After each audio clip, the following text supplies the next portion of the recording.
of the Seattle Mariners. It's time to cue it up.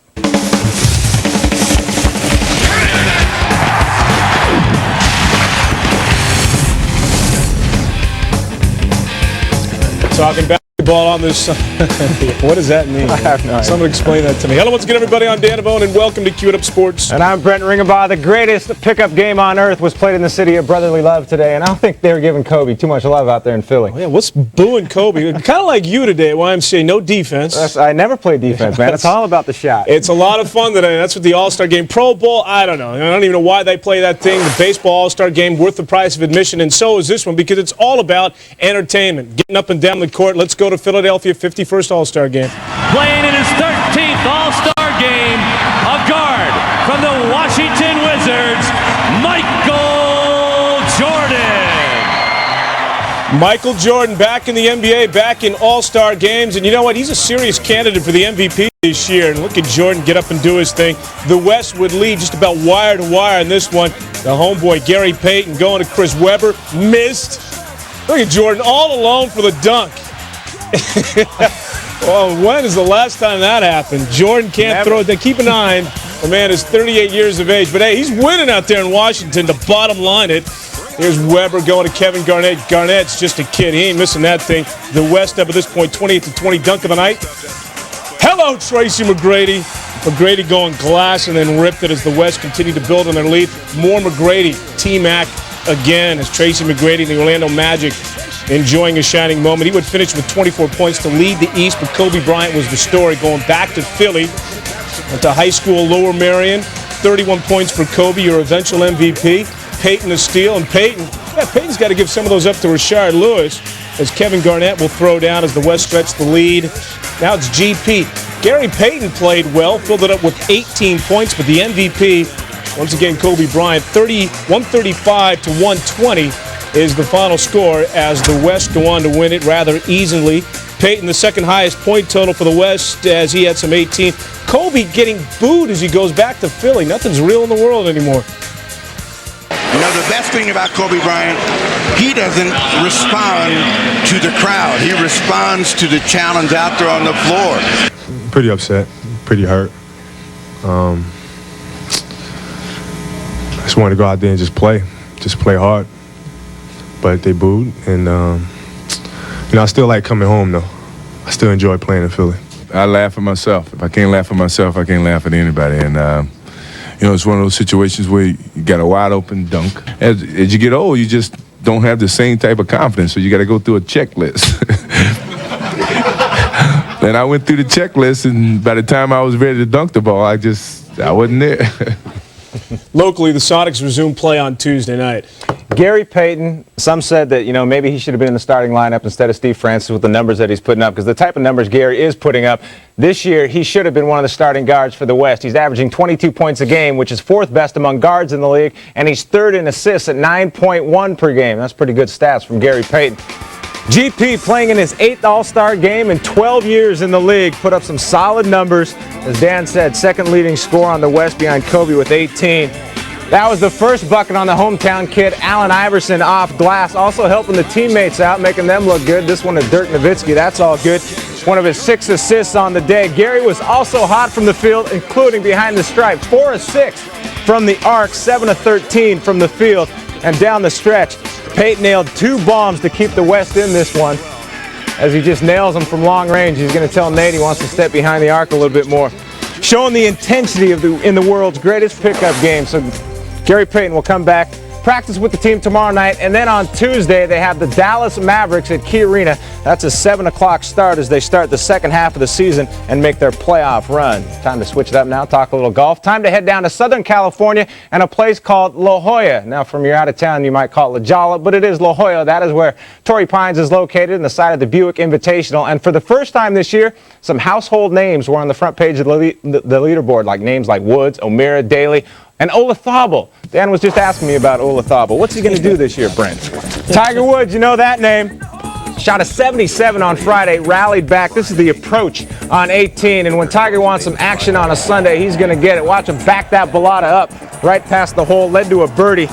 Shot a 66 in the final round, finished tied for 5th at 10 under. John Daly also in contention, and when this guy's firing the BB off the tee, 300 plus yards, you know it's going to be his day. Hopefully he will be back in the winner's circle soon. That was on 15. He fired at 270, finished 4th at 11 under.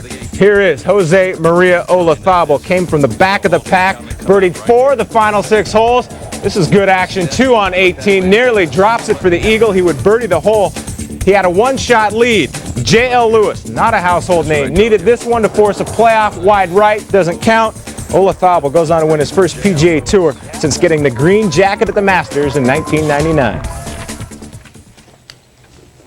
Go ahead. Hello. Okay. Wasn't there supposed to be some sort of reaction, like a post-game soundbite? Olazabal just said he was happy to win. But he said in Spanish. Yeah, something like that. It's the first Winston Cup point race of the year, as Tony Stewart was the defending champ. He won it last year. Dale Earnhardt finished second. Let's go.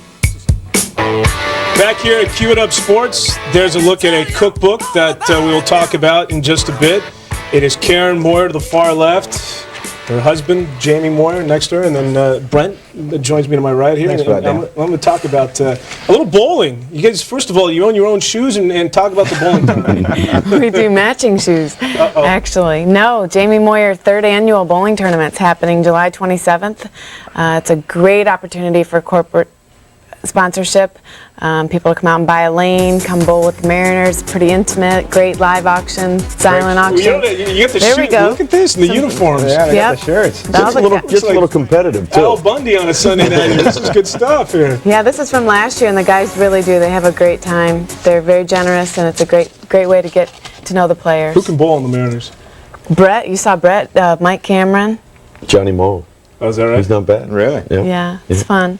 That's good stuff. Of course, the cookbook here, you had a successful event at the Met last year. I was there, you had a good time, and we were talking in the commercial break. Karen, I want to be my agent when my contract's up because she's getting some pictures in here that are just crazy. I know we have one of Jamie where he's shoving his face full of brownies, but talk about the Mariner Wives cookbook a little bit. Great success. You know, it's unbelievable. That little cookbook's come a long way. When we did one 3 years ago, we did 100,000. Last year we did over 200,000, and this year $500,000. Wow. Yeah. So I guess the pressure's on to do another one. Fans love it. What kind of cook is Jamie? Does you keep him out of the kitchen, or does? Well, he keeps saying he's going to cook when he retires. So wait. So about another 15 years. Yeah. Probably. Sandwiches. That's my specialty, egg sandwich. All right. The old deviled egg sandwich. Hey, it's an interesting story how you two met. Jamie, who wants to tell how you guys got to get Karen? You know, when she sits down, it's like you clam up. If you got the mic, you go ahead. Well, this is how we met. I worked in television, and I worked for WGN with Harry Carey and Steve Stone. And one summer we met back in '86 when he was called up. And there they are. Right there, and Mr. Murray. Yeah, I've been told this was opening night, the first night game. Oh, is that right? 88. Yeah, it was rained out, and then 8-9, I think, is when they actually played. And what an awesome sight at Wrigley Field to have lights in there. So Harry Carey was the middleman. He sent you to. Actually, Steve and Harry Carey, and then Billy Connors was the pitching coach, and we met on the field in the dugout, and here we are. Wow. In Seattle. Yeah. Good stuff. And obviously your family here, you're raising your family, and your daughter is in the opera, Madame Butterfly. You got a pretty famous family going on here. She made our winter very interesting. Timony, she's 6, was asked to audition for the opera, and being in Madame Butterfly was an amazing experience really for the family. It would take our 6-year-old to get us to the opera. Yeah, that's great. And there she is, yeah. She's, I haven't seen this footage. I need to copy this tape because they don't let you take pictures or film. We could probably work that out. But now, were you she loved nervous it. watching her like you would be for Jamie pitching a baseball game? Absolutely, and to be very honest, she handles it just like Jamie does. She's a true professional. She really loves what she does. She's very humble. She never got too high. You know, I was probably more nervous than she was, and she's just like Jamie, loves doing what she does. So I think she opened some doors for herself. We talk about you sweating things out as you watch Jamie and your daughter do things. How about from your standpoint? I'm not asking you questions anymore. She's stealing the show. But 116 win. I mean, you've been through a lot of seasons with this guy, and you know your baseball. What was it like from a wife's standpoint? It was unbelievable. I mean, you can't even fathom. Each month goes by and they're still winning. And so therefore it made the season go a lot faster for me as a mom of 4, you know, with him being on the road. So that was great. And then, you know, he got to win 20 games, and that was just like the highlight of our career together in baseball. Wow. Yeah. And your dad followed your footsteps into broadcasting. Digger Phelps, of course, is on ESPN. And what was that like growing up in a basketball family? It was pretty awesome. Was it? I mean, obviously that's why I went into sports, because I kind of knew what I was talking about. But you know, he's really good. I think he's a very good commentator for ESPN. He does his homework. He takes a lot of pride. And oh, there he is coaching. Yeah. Now you're really aging the two of us. He's a better retired. dresser now, though. Yeah, he's always been a good Got the hair dresser. slicked back now. Yeah. He's a changed man in ESPN. Yeah, he is. So I guess age does that, but he just loves it. I remember in the Kingdom when Jamie first came over to the Mariners, back, 94, 96, and Digger was in there running around the Kingdom in his shorts, and I'm like, what's Digger Phelps doing here? And at the time, I didn't know that he was your father-in-law. Yeah. That's good stuff. All right, now it's time to unveil Karen Moyer. I'm telling you, fans, this is a sportscast from WGN. We have got college basketball to talk about. Not only college hoops, but it's brought to you by Karen Moyer. Did you give Talk her a to us. script? Oh, I'm sorry. Do you have a script? Oh, who are we talking about? I got to make my dad proud here. No, I think Ohio we're talking State, about Michigan. Ohio That's you. State, You got that Michigan script. State, and you know that Ohio know what? State's I don't- unranked. Ohio Michigan State is ranked. I think my script's And there we go. There we go. Ohio State's ranked. They're the Ohio team State ranked. going to work here. This is Bollinger. Do you see my scripts over there, guys? Ballinger has 2 dunks. I know that. Bollinger again getting inside as it's all Michigan State. A little running layup here, and the Spartans are going to pull the upset here, 67 to 65. And you get paid. Were you not in rehearsal today? What was the deal? Oh, I'm sorry. We want to bring you back though, and seriously Yeah, go that's and what do a I've heard. sportscast. Yeah, I but gotta- what are we doing next here, Brent? We're going to talk about the Recue. We have some amazing dunks over the weekend, All-Star Weekend. We got the Recue coming up. We're going to throw it down. And we got the web results as well. How many wins will the Mariners have next season? Find out when Queued Up And returns. Jamie will say something next segment.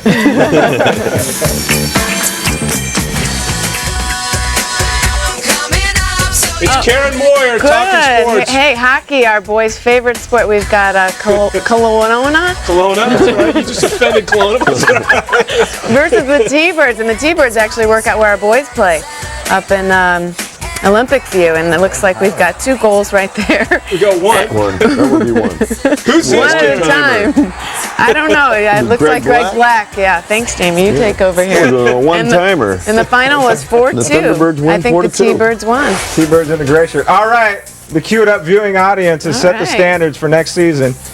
11% think the Mariners will win 80 to 89 games. 27% think they'll win 90 to 99 games. 46% thinks they'll reach triple digits. I like that. And 16% think they'll go 111 or more. What do you think about that?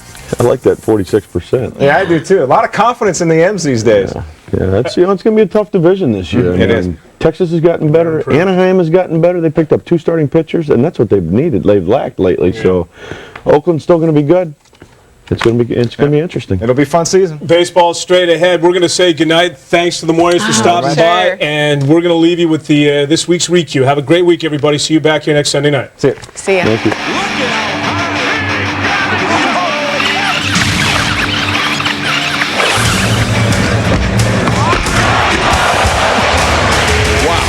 That's very impressive. But now Ren says, you're not getting this one. Woo! Here's a lob. Martin, the trailer, and the big finish. He's confident with this particular dunk. Okay, Dominique is not the lob. You can get some 3D glasses and it still won't be as good as Dominique. Oh, yes it is.